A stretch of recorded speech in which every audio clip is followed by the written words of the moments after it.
र यो हिसाबले यो सरकार ढल्छ र ढाल्नुपर्छ। यो केपी ओलीसँग जस्तोसँग फटा कुत्तासँग बस्नुहुन्न भन्ने कुरो मैले धेरै ठाउँ मैले चाहिँ भनेको थिएँ, हाउसभित्र मैले बोलेकै थिएँ, गरेकै थिएँ।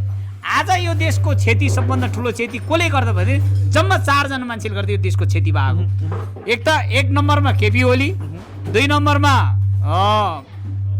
रमेश लेखा, 3 नम्बरमा दीपक खड्का, 4 नम्बरमा आरजु देउबा। यो 6 जना पात्र, यो 4 जनाले गर्दाखेरि आज देश क्षति भएको छ।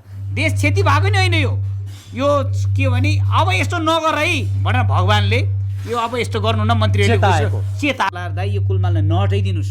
यो 4 महिनालाई हामी नेपाली काङ्ग्रेसको 2-2वटा यसरी हामी मन्त्री छ।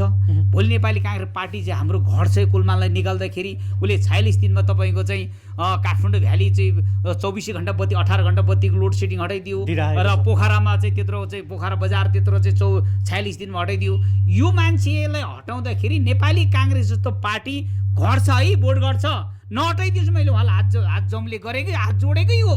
ल उहाँलाई हात जोड्ने बेलामा पनि साँच्ची कुरा गर्ने भने प्रबल अधिकारी भन्ने एउटा विज्ञ मान्छे ल्याएर आउनुभयो त्यो दीपक खड्काले, उहाँ पनि साँच्ची हुनुहुन्छ।